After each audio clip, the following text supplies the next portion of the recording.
Modifier errors are extremely common in sentence correction, and for some they can seem quite difficult to catch. So it's important to understand the classes or categories of modifiers. One of the most common modifiers is a clause or a phrase followed by a comma. The clause or the phrase will often have a ing in the verb. And the rules of modifiers states that when you have a phrase or a clause followed by a comma, that phrase or clause is describing what comes immediately after the comma. So this sentence is incorrect because it makes it sound like my dog is driving my car. That last sentence might have seemed easy, but spotting modifier problems can get difficult. In this case, we have an issue with who is doing the attributing. We start off with an attorney that's arguing that his client's actions were the result of eating contaminated food. Then we have this comma and the conjunction but. And as you saw in the punctuation video, when you have a comma followed by a conjunction, you treat what comes after the conjunction as its own full and complete sentence. So then we have this attributing, which is part of a phrase or a clause, followed by a comma. What comes immediately after the comma is the perpetrator. And while ordinarily a perpetrator could on his own do some attributing, the information in the first part of the sentence tells us that the attorney is the one who's making the case about the contaminated food. So while the second part of the sentence by itself may not be grammatically incorrect, it is logically inconsistent with the sentence as a whole. Now is a good time to talk about one of the roles of ing. And we can understand ing by comparing these two sentences. The top sentence makes it sound like we have two separate and distinct actions. I drove to my best friend's house, and then I listened to music. So it sounds like, or it implies, that I actually listened to the music at my best friend's house. So the drove is describing what I did, and the listened is also describing what I did. So the past tense verbs drove and listened are both modifying or describing the subject, which is I. ing, however, actually modifies the verb that came before it. So in this case, the listening is actually describing how I drove to my best friend's house.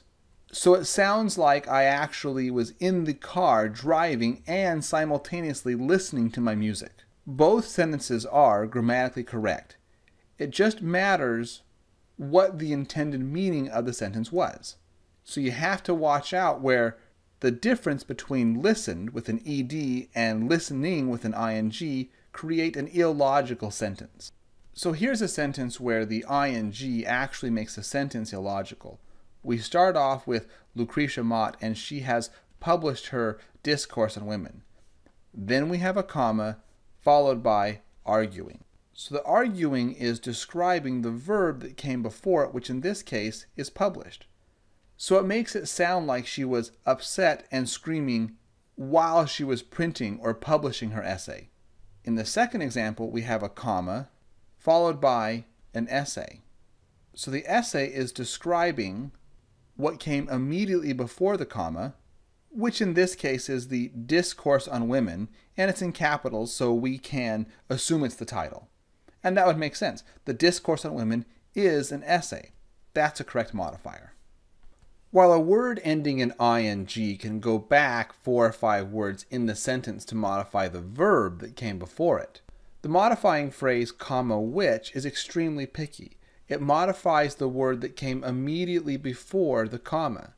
So in this case, the phrase cost me only $500 is actually describing the wife, and not the wedding ring as the author probably intended. In this sentence, we essentially have the same problem. We have a comma which means the phrase thereby activates the animated functions, is describing the word that came immediately before the comma, or in this case, the exhibit. And you have to think very carefully about what the sentence is trying to say. What does the author want us to think activates the functions? Is it the exhibit, or is it the touching of the exhibit? Unless the exhibit is a bunch of robots, the exhibit probably isn't going to by itself activate animated functions. So we can anticipate that it's actually the touch that activates the exhibit. So to fix this sentence, we could get rid of the which and change the activates into activating, so that ing would modify the verb that came earlier in the sentence, or in this case, the touch. So that clarifies the meaning of the sentence. We've said before that the typical sentence structure is subject, verb, object. So when you have a verb, you have to make sure that the verb is being done by the subject that you want it to. In this case, at the end of the sentence, we have this verb phrase, has been expanding. And logically, we could assume that the author means the universe has been expanding. But if we look closely at the sentence, we notice that universe is actually preceded by the words of, the. And remember, when you have the preposition of, that marks the beginning of your adjective phrase. So of the universe is not the subject. It's the adjective describing the beginning. So now we have the beginning as the subject, and so the beginning is the thing doing the verbs throughout the sentence. So we could say the beginning occurred in a massive explosion, and that's fine, that makes sense. But to say the beginning has been expanding is illogical. Clearly the beginning cannot be expanding. So to fix this sentence, all you would simply have to do is clarify that it's the universe that is expanding. And that would mean simply putting the phrase, the universe, into the sentence right before the has been expanding.